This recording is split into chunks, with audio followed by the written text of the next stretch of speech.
আপনারা বিএনপি জামাত মাটির নিচ থেকে যেভাবে খুঁজে খুঁজে এনে গ্রেফতার করেছেন, হাজারে হাজারে গুম খুন করেছেন, এই যে মিলিটারিকে ম্যাজিস্ট্রেসি দিয়ে ডিপ্লয় করাটা ইনফ্যাক্ট গত 5 তারিখ থেকে করা দরকার ছিল, গত মাসের। তাহলে আইনশৃঙ্খলা পরিস্থিতি আরও ভালো থাকতো। এবং দেখেন আলটিমেটলি কিন্তু জয়েন্ট অপারেশনে সেনাবাহিনীকে নামাতে হয়েছে।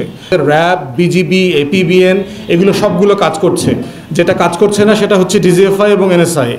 আপনারা বিএনপি জামাত মাটির নিচ থেকে যেভাবে খুঁজে খুঁজে এনে গ্রেফতার করেছেন, হাজারে হাজারে গুম খুন করেছেন, সাডেনলি আপনারা এটা বুঝতে পারছেন না কেন যে গার্মেন্টসে কোত্থেকে এসে ঢিল পড়তেছে, কারা লুঙ্গি পরে হেলমেট পরে এসে শ্রমিকদেরকে হত্যা করছে, কারা গুলি করতেছে বিল্ডিংয়ের, গার্মেন্টসের বিল্ডিংয়ের উপর থেকে, ওটার প্রতিবাদে আবার গার্মেন্টসে আগুন লাগায় দিচ্ছে। তা আপনারা এত কিছু পারেন, এত কিছু বোঝেন, গত 16 বছরে আমাদেরকে এত দৌড়ের উপরে রাখলেন 16 বছর ধরে। আপনারা এটা বুঝতেছেন না এখন যে কোথায় কি হচ্ছে। অতএব গোয়েন্দা সংস্থাকে বলছি, বিএনপি জামাতের পিছনে সময় না দিয়ে রাজনৈতিক দলের পিছনে দয়া করে নিজের দায়িত্ব পালন করেন। It's not your business. আমাদেরকে আমাদের পলিটিক্স করতে দেন। আপনাদের কাজ হচ্ছে দেশের সেফটি সিকিউরিটি এনশিওর করা, যেটা আপনারা করতে পারেন নাই গত 16 বছর। অতএব পট পরিবর্তন হয়েছে, আপনাদের দায়িত্ব, আপনারা প্রফেশনালি সার্ভ করেন। এত অনৈতিক, এত অসভ্য এবং এত অসৎ জনগোষ্ঠী, বিশেষ করে সরকারি কর্মকর্তা কর্মচারীরা, আপনারা খেয়াল করেছেন যে উপদেষ্টা আসিফ বলেছে যে মনে হচ্ছে যে আমাকে একটা দুর্নীতির মহাসাগরে ফেলে দিয়েছে। মানে অনেক উপদেষ্টারা বলতেছে, ব্রিগেডিয়ার জেনারেল শাখাওয়াত বলেছেন যে ডানে বামে যেদিকে চাকায় শুধু চোর বাটপার। এই লেভেলের একটা অসৎ প্রশাসনকে দিয়ে আপনি যদি সততার ভিত্তিতে সেবা চান, সেটা অনেক কষ্টকর হয়ে যাবে। আমরা মিলিটারিকে ওয়েলকাম করতেছি, সেনাবাহিনীর ডিপ্লয়মেন্টকে। আমরা চাই আপনারা প্রফেশনালি কাজ করবেন। জাতির বিভিন্ন ক্রাইসিসে আপনারা যেভাবে সাহায্য করেছেন, আপনারা অনেক স্বৈরাচারকেও সাহায্য করেছেন। কিন্তু আমরা আশা করব 5 তারিখের পর থেকে যেভাবে আপনারা জনগণের পাশে দাঁড়িয়েছেন, দেশের মানুষের পক্ষে দাঁড়িয়েছেন, স্বাধীনতার সার্বভৌমত্ব এবং জাতীয় স্বার্থের পক্ষে দাঁড়িয়েছেন, সেখানে এসেই আপনারা আপনাদের প্রফেশনাল পেশাদারদের সাথে দায়িত্ব পালন করবেন, এটাই আমরা আশা করি। আর তাদের পাওয়ার কিন্তু আপনার খুব লিমিটেড করে দিয়েছে ম্যাজিস্ট্রেসি।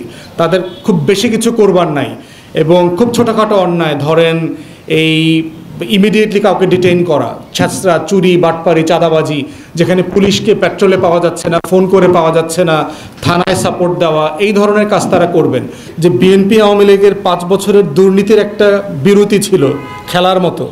45 মিনিট পর পরে আপনি 15 মিনিটের বিরতি পাচ্ছেন। কিন্তু আপনি যদি 45 ঘন্টা ধরে খেলতে থাকেন, তখন অবস্থাটা কি হবে? বাংলাদেশে কোনো সময়টাতে এই লেভেলের একক স্বৈরাচারী শাসন তো ছিল না। আমার প্রত্যেকটা প্রতিষ্ঠান ধ্বংস হয়ে গেছে।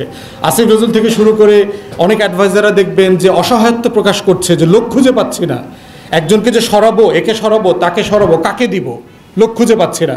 কারণ সকল সৎ কর্মকর্তাকে তো রিটায়ার করে দেওয়া হয়েছে গত 15 বছরে। শুধুমাত্র দালাল, আওয়ামী লীগের বাটপাট টাইপের, ছাত্রলীগের গুন্ডা টাইপের লোকদেরকে রাখা হয়েছে, অথবা যারা ক্রিমিনাল সিন্ডিকেট। তো সেই জায়গাতে তারা বেশ হিমশিম খাচ্ছে। আমি মনে করছি যে তাদের আন্তরিকতায় কোনো ঘাটতি নাই, কিন্তু কাজ করবার পরিকল্পনা, বুঝে ওঠা, অগ্রাধিকার করা, এখানে ঘাটতি আছে। তবে সেনাবাহিনী ডিপ্লয় করবার ক্ষেত্রে তারা যদিও বিলম্ব করেছে, কিন্তু আমরা মনে করছি যে এটা নামিয়ে ফেলবার কারণে সিচুয়েশন আগের থেকে অনেক নিয়ন্ত্রণে চলে আসবে। এবং আপনারা দেখেছেন শ্রমিক বিশৃঙ্খলা যেটা শুরু হয়েছিল, সেটা গ্র্যাজুয়ালি কিন্তু গত 2-3 দিনে অনেক কমে আসছে। এবং যে ক্লাস্টার জোন করে সেনাবাহিনী ওখানে নিরাপত্তা প্রোভাইড করছে, তারা আশা করছে আগামী 2 দিনের ভিতরে এটা মোটামুটি জিরোর কাছাকাছি চলে আসবে। প্লাস বকেয়া বিলগুলো বাংলাদেশ ব্যাংক বিভিন্ন ব্যাংকের মাধ্যমে শোধ করবার উদ্যোগ নিয়েছে। এই দুটো কাজ হয়ে গেলে আমরা ধারণা করছি এটা 2-1 দিনের ভিতরে একটা মানে অ্যাকসেপ্টেবল জায়গাতে এটা চলে আসবে বলে মনে করছি। সহিংসতা এবং বিশৃঙ্খলা যেগুলো হচ্ছে, এগুলোকে অ্যাড্রেস করবার জন্য একটা পার্মানেন্ট কমিশন করে দেন। বিজিএমইএ অনেক সময় অভিযোগ করেছে তারা কাদের সাথে কথা বলবে, কাদের সাথে যোগাযোগ করবে, কারা আইনশৃঙ্খলা সাপোর্টটা দেবে, সেইটা তারা অনেক সময় জানে না, যোগাযোগ করে রেসপন্স পায় না। শ্রম মন্ত্রণালয়, শ্রম অধিদপ্তর, শ্রমিক নেতা যারা আছেন, ট্রেড ইউনিয়ন থেকে শুরু করে এবং ব্যবসায়ী যারা উদ্যোক্তা আছেন, তাদেরকে দিয়ে একটা জয়েন্ট ভেঞ্চার কমিটি করে দেন, হাই পাওয়ার্ড, যারা শুধুমাত্র চিফ অ্যাডভাইজার এবং রেলেভেন্ট যে অ্যাডভাইজার আছে শ্রম মন্ত্রণালয়ের, তার সাথে তারা অ্যাকাউন্টেবল থাকবে, তার সাথে তারা যোগাযোগ করবে। রেড টেপ ব্যুরোক্রেসি যেটা আছে, লাল ফিতার দৌরত্ব মাঝখান থেকে পুরোটা কেটে দেন। সো যে কোনো সংকট সমস্যা যেন একটা ইমার্জেন্সি বেসিসে আমরা এটা সমাধান করতে পারি, এই যে সংকটগুলো আছে এগুলো মোকাবেলা করতে পারি। যেখানে যেখানে বিশৃঙ্খলা হচ্ছে তাদেরকে আইনের আওতায় এনে বিচার করা দরকার, ক্ষতিগ্রস্ত পরিবারগুলোকে ক্ষতিপূরণ দেওয়া দরকার, পুনর্বাসনের ব্যবস্থা করা দরকার। অতএব আমাদের এই শিল্পটাকে বাঁচিয়ে রাখা আমাদের অর্থনীতির জন্য খুবই জরুরি এবং যে কোনো মূল্যে এটা আমাদেরকে করতেই হবে। দেখেন, মধ্যম আয়ের দেশে যাবার একটা প্ল্যান আছে 2026-এ। আমরা এখনও আপনার নিম্ন মধ্যম আয়ের দেশের মধ্যে আছি। আর মূল বিষয়টা হচ্ছে যে অর্থনীতির যে অবস্থা 2026 সালে কোনোভাবেই আমরা মধ্যম আয়ের দেশ হতে পারবো না, এই পরিকল্পনা বাদ দিতে হবে। বরং পৃথিবীর অনেক দেশ আছে মধ্যম আয়ের দেশ হবার যোগ্যতা থাকার পরেও তারা কখনো এটা ঘোষণা দেয় না, তারা এটা হতে চায় না। কারণ এটা হতে চাওয়ার সাথে অনেকগুলো সুবিধা দুনিয়া থেকে তারা পায় না।